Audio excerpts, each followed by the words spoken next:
ಸ್ನೇಹಿತರೆ ನಮಸ್ಕಾರ. ಮತ್ತೆ ರಾಜ್ಯದ ಮುಖ್ಯವಾದ ಮಾಹಿತಿಗಳನ್ನು ಡೀಟೇಲ್ ಆಗಿ ನೋಡೋಣ. ಪಹಲ್ಗಾಮ್ ದಾಳಿ ಬಗ್ಗೆ ವಿವಾದಾತ್ಮಕ ಹೇಳಿಕೆ ಕೊಟ್ಟು ಕೊನೆಗೂ ಕ್ಷಮೆ ಯಾಚಿಸಿದಂತ ಕಾಂಗ್ರೆಸ್ ಶಾಸಕ ಏನು ಹೇಳಿಕೆ ಕೊಟ್ಟಿದ್ರು ಎಂಬುದನ್ನು ನೋಡೋಣ. ಮತ್ತೊಂದೆಡೆಯಲ್ಲಿ ಪಾಕ್ ನಾಗರಿಕರನ್ನ ಗುರುತಿಸಿ ಭಾರತದಿಂದ ಹೊರ ಕಳಿಸಿ ಎಂದು ಎಲ್ಲ ರಾಜ್ಯದ ಮುಖ್ಯಮಂತ್ರಿಗಳಿಗೆ ಅಮಿತ್ ಶಾ ಅವರು ಸೂಚನೆ ಕೊಟ್ಟಿದ್ದಾರೆ. ಮತ್ತೊಂದೆಡೆಯಲ್ಲಿ ಕರ್ನಾಟಕದ ರೈತರಿಗೆ ಗುಡ್ ನ್ಯೂಸ್ ಕೊಟ್ಟ ಸರ್ಕಾರ.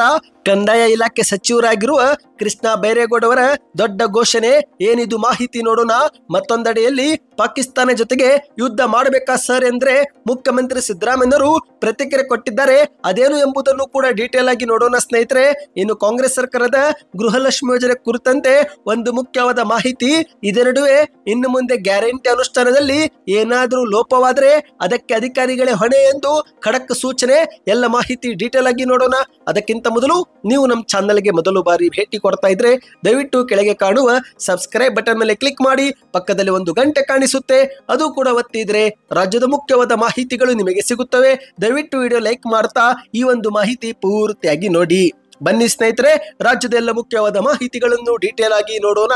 ಇತ್ತೀಚೆಗೆ ಜಮ್ಮು ಮತ್ತು ಕಾಶ್ಮೀರದ ಪಹಲ್ಗಾಮ್ನಲ್ಲಿ ನಡೆದಂತ ಉಗ್ರರ ದಾಳಿಗೆ ಅಮಾಯಕರಾದಂತ 27 ಜನರು ಬಲಿಯಾಗಿ ಹೋಗಿದ್ದಾರೆ. ಒಂದು ಕಡೆಯಲ್ಲಿ TRF ಉಗ್ರರು ಈ ಒಂದು ದಾಳಿಗೆ ನಾವೇ ಕಾರಣ ಎಂದು ಹೊಣೆ ಹೊತ್ತುಕೊಂಡಿದ್ರೆ, ಮತ್ತೊಂದೆಡೆಯಲ್ಲಿ ಇವರಿಗೆ ತಕ್ಕ ಪಾಠ ಕಲಿಸಲು ಕೇಂದ್ರ ಸರ್ಕಾರವು ಕೂಡ ಸಜ್ಜಾಗಿದೆ.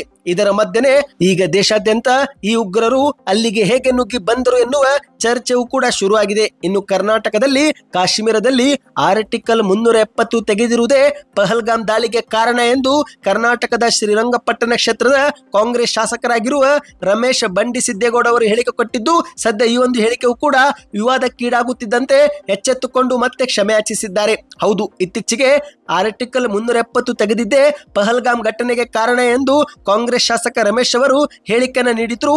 ಇದೇ ಒಂದು ಹೇಳಿಕೆಗೆ ರಾಜ್ಯಾದ್ಯಂತ ವಿರೋಧ ವ್ಯಕ್ತವಾಗುತ್ತಿದ್ದಂತೆ ತಮ್ಮ ಡ್ಯಾಮೇಜ್ ಅನ್ನ ಕಂಟ್ರೋಲ್ ಮಾಡಲು ಮುಂದಾಗಿ ತಮ್ಮ ಹೇಳಿಕೆಯನ್ನು ವಾಪಸ್ ಪಡೆದುಕೊಂಡು, ಅಷ್ಟು ಮಾತ್ರವಲ್ಲದೆ ನಾನು ಹಾಗೆ ಹೇಳಬಾರ್ದಿತ್ತು ಎಂದು ಕ್ಷಮೆಯೂ ಕೂಡ ಕೇಳಿದ್ದಾರೆ. ಹೌದು, ಇತ್ತೀಚೆಗೆ ಮಂಡ್ಯದಲ್ಲಿ ಸುದ್ದಿಗಾರರ ಮುಂದೆ ಮಾತನಾಡಿ ಕ್ಷಮೆ ಕೇಳಿದಂತೆ ಇವರು, ನಾನು ಹಾಗೆ ಹೇಳಬಾರ್ದಿತ್ತು, ನನ್ನ ಮಾತಿನಿಂದ ಎಲ್ಲರಿಗೂ ನೋವಾಗಿದೆ, ನಾನು ಎಲ್ಲರ ಮುಂದೆ ಕ್ಷಮೆಯಾಚನೆ ಮಾಡುತ್ತೇನೆ, ಸರ್ಕಾರಗಳು ಭದ್ರತೆ ಹೆಚ್ಚಿಸಬೇಕು, ಇನ್ನು ಈ ಒಂದು ದಾಳಿ ಮಾಡಿದವರ ವಿರುದ್ಧ ನಾವು ಪ್ರತಿಕಾರ ತೆಗೆದುಕೊಳ್ಳಬೇಕು, ಇನ್ನು ಸಾವನ್ನಪ್ಪಿರುವ ಆತ್ಮಕ್ಕೂ ಕೂಡ ಶಾಂತಿ ದೊರಕಲಿ, ಅವರ ಕುಟುಂಬಕ್ಕೆ ದುಃಖ ಭರಿಸುವ ಶಕ್ತಿ ನೀಡಲಿ ಎಂದು ಮಾಧ್ಯಮಗಳ ಮುಂದೆ ಕ್ಷಮೆಯಾಚಿಸಿದ್ದಾರೆ. ಇನ್ನಿದೀಗ ಎರಡನೇ ಮುಖ್ಯವಾದ ಮಾಹಿತಿಗೆ ಹೋಗೋಣ.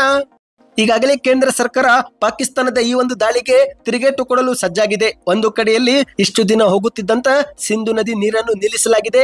ವಾಘಾ ಬಾರ್ಡರ್ ಬಂದ್, ಪಾಕಿಸ್ತಾನದ ರಾಯಭಾರಿ ಕಚೇರಿ ಬಂದ್ ಮತ್ತು ಭಾರತದಲ್ಲಿರುವ ಪಾಕಿಸ್ತಾನಿ ಪ್ರಜೆಗಳು 48 ಗಂಟೆಯಲ್ಲಿ ಮರಳಿ ಪಾಕಿಸ್ತಾನಕ್ಕೆ ಹೋಗಬೇಕು ಎಂದು ಕೇಂದ್ರ ಸರ್ಕಾರ ಸೂಚನೆ ಹೊರಡಿಸಿದೆ. ಇದೇ ನಡುವೆ ಕೇಂದ್ರದ ಗೃಹ ಸಚಿವರಾಗಿರುವ ಅಮಿತ್ ಶಾ ಅವರು ದೇಶದ ಎಲ್ಲ ರಾಜ್ಯದ ಮುಖ್ಯಮಂತ್ರಿಗಳಿಗೆ ಒಂದು ಸೂಚನೆ ನೀಡಿದ್ದಾರೆ. ಅದೇನೆಂದ್ರೆ, ನಿಮ್ಮ ರಾಜ್ಯದಲ್ಲಿರುವ ಪಾಕಿಸ್ತಾನಿ ನಾಗರಿಕರನ್ನ ಗುರುತಿಸುವಂತೆ ಸೂಚನೆ ಕೊಟ್ಟಿದ್ದಾರೆ. ಹೌದು, ಪಾಕಿಸ್ತಾನಕ್ಕೆ ಈಗ ಶಾಕ್ ಮೇಲೆ ಶಾಕು ಕೇಂದ್ರ ಸರ್ಕಾರ ಕೊಡ್ತಾ ಇದೆ. ಈಗ ನಿಮ್ಮ ರಾಜ್ಯದಲ್ಲಿರುವ ಪಾಕಿಸ್ತಾನಿ ನಾಗರಿಕರನ್ನ ಗುರುತಿಸಿ ಅವರನ್ನು ಮರಳಿ ಪಾಕಿಸ್ತಾನಿಗೆ ಕಳುಹಿಸಿ ಎಂದು ಅಮಿತ್ ಶಾ ಅವರು ಖಡಕ್ ಸಂದೇಶ ರವಾನಿಸಿದ್ದಾರೆ. ಪಹಲ್ಗಾಮ್ನಲ್ಲಿ ಉಗ್ರರು ನಡೆಸಿದ ಈ ಒಂದು ಪೈಶಾಚಿಕ ಕೃತ್ಯಕ್ಕೆ ಈಗ ದೇಶಾದ್ಯಂತ ಆಕ್ರೋಶ ವ್ಯಕ್ತವಾಗಿದ್ದು, ಶತ್ರು ರಾಷ್ಟ್ರ ಪಾಕಿಸ್ತಾನಕ್ಕೆ ತಕ್ಕ ಪಾಠ ಕಲಿಸಲು ಕೇಂದ್ರ ಸರ್ಕಾರವು ಕೂಡ ಸಜ್ಜಾಗುತ್ತಿದೆ. ಅಂದಹಾಗೆ ಸ್ನೇಹಿತರೆ, ಕರ್ನಾಟಕದ ಭಟ್ಕಲ್ನಲ್ಲಿಯೂ ಕೂಡ 14 ಜನ ಪಾಕಿಸ್ತಾನಿ ಪ್ರಜೆಗಳು ಇದ್ದಾರೆ ಎನ್ನುವುದು ಗೊತ್ತಾಗಿದೆ. ಆದ್ರೆ ಅವರ್ಯಾರು ಕೂಡ ಗಡೀಪಾರು ಆಗೋದಿಲ್ಲವಂತೆ. ಹೌದು, ಉತ್ತರ ಕನ್ನಡ ಜಿಲ್ಲೆಯ ಭಟ್ಕಲದಲ್ಲಿ 14 ಜನ ಪಾಕಿಸ್ತಾನಿ ಪ್ರಜೆಗಳು ನೆಲೆಸಿದ್ದು, ಆದ್ರೆ ಅವರಿಗೆ ಮಾತ್ರ ಗಡೀಪಾರು ಆದೇಶವಿಲ್ಲ ಎಂದು ಗೊತ್ತಾಗಿದೆ. ಭಟ್ಕಲ್ನಲ್ಲಿ ನೆಲೆಸಿರುವಂತಹ 14 ಜನ ಪಾಕಿಸ್ತಾನಿ ಪ್ರಜೆಗಳು ಹಲವು ವರ್ಷಗಳಿಂದ ಭಾರತದಲ್ಲಿ ವಾಸವಾಗಿದ್ದು, ಹಾಗಾಗಿ ಸದ್ಯಕ್ಕೆ ಅವರಿಗೆ ಗಡೀಪಾರು ಇಲ್ಲ ಎಂದು ಹೇಳಲಾಗಿದೆ. ಸ್ನೇಹಿತರೆ, ಭಾರತದಲ್ಲಿ ಪಾಕಿಸ್ತಾನಿ ಪ್ರಜೆಗಳು ಈಗ 48 ಗಂಟೆ ಒಳಗೇನೆ ಭಾರತ ಬಿಟ್ಟು ಹೋಗುವಂತೆ ಆದೇಶ ಕೊಡಲಾಗಿದೆ. ಆದರೆ ಕರ್ನಾಟಕದ ಈ 14 ಜನ ಪಾಕಿಸ್ತಾನಿ ಮೂಲದ ಮಹಿಳೆಯರಿಗೆ ಮಾತ್ರ ಈ ಒಂದು ಗಡೀಪಾರು ಆದೇಶ ಅನ್ವಯವಾಗೋದಿಲ್ಲವಂತೆ. ಹೌದು, ಅವರ ಬಳಿ ದೀರ್ಘಾವಧಿ ವೀಸಾ ಹೊಂದಿರುವ ಕಾರಣಕ್ಕೆ ಅವರು ಭಟ್ಕಲ್ನಲ್ಲಿನೇ ಇರಲಿದ್ದಾರೆ ಎಂದು ಹೇಳಲಾಗಿದೆ. ಇನ್ನಿದೀಗ ಮತ್ತೊಂದು ಮುಖ್ಯವಾದ ಮಾಹಿತಿಗೆ ಹೋಗೋಣ ಸ್ನೇಹಿತರೆ. ಅದಕ್ಕಿಂತ ಮೊದಲು ನೀವು ಕೂಡ ರೈತರಾಗಿದ್ರೆ ಕಮೆಂಟ್ ನಲ್ಲಿ ರೈತ ಎಂದು ಕಮೆಂಟ್ ಮಾಡಿ. ಈಗ ಕರ್ನಾಟಕದ ರೈತರಿಗೆ ಗುಡ್ ನ್ಯೂಸ್ ಬಂದಿದೆ.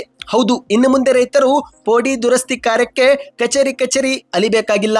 ಏಕೆಂದ್ರೆ ಎಲ್ಲ ಕೆಲಸಗಳು ಕ್ಷಣ ಮಾತ್ರದಲ್ಲಿ ಮತ್ತು ನಿಮ್ಮ ಮನೆ ಬಾಗಿಲಿಗೆ ದಾಖಲೆಗಳು ಬರಲಿದೆ ಅಂತೆ. ಹೌದು, ಪೋಡಿ ದುರಸ್ತಿಯನ್ನು ಆನ್ಲೈನ್ ಮೂಲಕವೇ ಮಾಡಿಕೊಡಲಾಗುತ್ತಿದೆ ಎಂದು ಕಂದಾಯ ಸಚಿವರಾಗಿರುವ ಕೃಷ್ಣ ಬೈರೇಗೌಡ ಅವರು ಹೇಳಿದ್ದಾರೆ.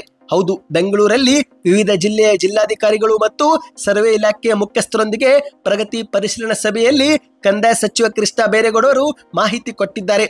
ಪ್ರತಿ ತಿಂಗಳು 5,000 ಪೋಡಿ ದುರಸ್ತಿ ಮಾಡಿಕೊಡುವ ಗುರಿಯನ್ನು ಸರ್ಕಾರ ನಿಗದಿ ಮಾಡಲಾಗಿದ್ದು, ಈ ಒಂದು ಆಂದೋಲನ ರೂಪದಲ್ಲಿ ರೈತರ ಕೆಲಸ ನಾವು ಮಾಡಿಕೊಡುತ್ತೇವೆ ಎಂದು ಹೇಳಿದ್ದಾರೆ. ಹೌದು, ಸರಳೀಕೃತ ರೂಪದಲ್ಲಿ ಪೋಡಿ ದುರಸ್ತಿ ನಾವೇ ಮಾಡಿಕೊಡಲಿದ್ದು, ಇದರಿಂದ ರೈತರು ಕಚೇರಿಗಳಿಗೆ ವಿನಾಕಾರಣ ಅಲಿಯುವುದು ತಪ್ಪುತ್ತೆ ಎಂದು ಹೇಳಿಕೆ ಕೊಟ್ಟಿದ್ದಾರೆ. ನಾವೇ ಒಂದು ಅಧಿಕಾರಿಗಳ ತಂಡದಿಂದ ಮನೆ ಮನೆಗೆ ಹೋಗಿ 1 ರಿಂದ 5 ದಾಖಲೆಗಳನ್ನು ಸಿದ್ಧಪಡಿಸುತ್ತೇವೆ.